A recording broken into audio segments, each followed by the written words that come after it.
Okay, let's dive into this. Welcome to today's Explainer. Today we're unpacking a really fascinating historical concept from our source text, the delicate balance of prioritizing our spiritual needs over our material desires. You know, it's incredibly easy in life to let the scales tip, isn't it? To let our wants completely overshadow our actual needs and to just lose our focus. Well, we're going to take a structured journey through history to see exactly how keeping material things in their proper place has been a crucial challenge for literally thousands of years. Let's look at some specific, ancient examples that serve as a direct mirror for our lives today.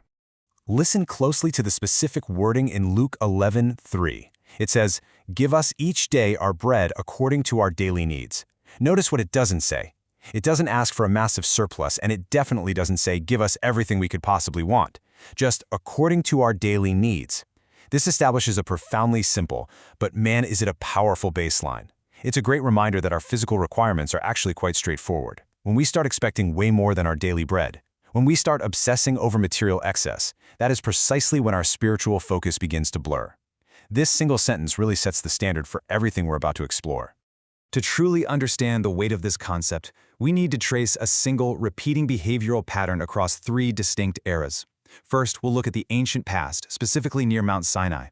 Then we'll jump forward to the 1st century, right before the year 70 CE, which marked the end of the Jewish systems of things. And finally, we'll bring that historical lens right up to the present day, to what the text describes as the end of our current system of things. By connecting these three eras, we're going to prove the absolute, undeniable relevance of this pattern today. It's not just ancient history, it's a recurring human cycle. So let's move to our first historical stop and see how this builds, the warning from Sinai. Based on the accounts in Numbers chapters 11 and 31, there is a profound irony in what happened here.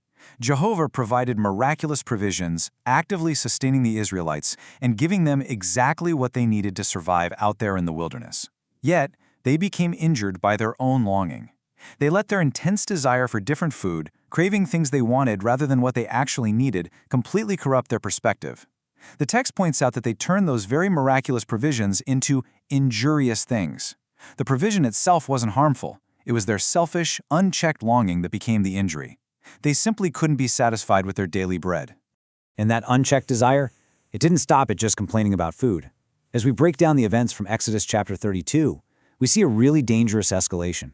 Turning those provisions into injurious things culminated in something far worse, the idolatizing of the golden calf.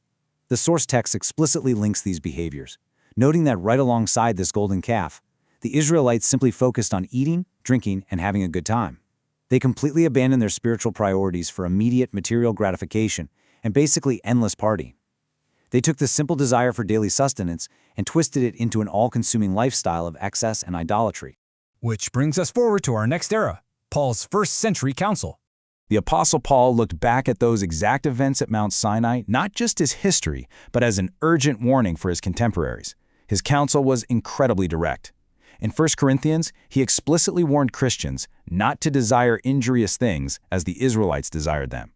This is a serious reminder that our desires can actually be dangerous. When we crave material excess so much that it eclipses our spiritual health, those desires literally become injurious things. Paul was drawing a straight line from that failure at Sinai to the potential failures of the people standing right in front of him, warning them not to repeat those ancient mistakes. Now, what's really interesting about this is the specific timing of Paul's warning. He didn't just issue this counsel in a vacuum. The source material emphasizes that he cited this experience for Christians living right before the end of the Jewish systems of things in 70 CE. This was a period of immense impending change. The world as those 1st century Christians knew it was about to end abruptly. Paul knew that during such critical times, getting distracted by eating, drinking, having a good time, and piling up material wealth wasn't just foolish, it was potentially fatal to their spirituality. They needed to be spiritually sharp, absolutely not materially distracted. Finally, we reach our last stop on the timeline, the modern-day application. Because history isn't just about what happened, it is about what is happening right now. Our source text draws a powerful, unmistakable parallel here. Just like the Christians before 70 CE, who lived in a brief window of time just before a massive systemic end, desperately needing to keep their material desires in check, we are described as living near the end of a system of things today. The parallel is striking. The exact same distractions exist right now. The pull to prioritize eating, drinking, having a good time, and accumulating way more than our daily needs is stronger than ever. The environment may be different, sure, but the human test is exactly the same. So it forces us to pause and reflect on whether we're taking Paul's counsel seriously today. Are we looking at the ancient Israelites and the Christians before 70 CE and genuinely learning the lesson? Or are we allowing our own longing for material things to turn into injurious things? It is a delicate balance for sure. But keeping our material things in their proper place is the only way to ensure our spiritual needs remain the true priority. It's something we all need to navigate carefully in our daily lives. For more information, please visit jw.org. Don't forget to like, share, subscribe, and press the bell icon to get the notification for new explainers. Before we go, I want to leave you with this. When you look at what you pursue every single day, are you seeking your daily bread or are you building a golden calf?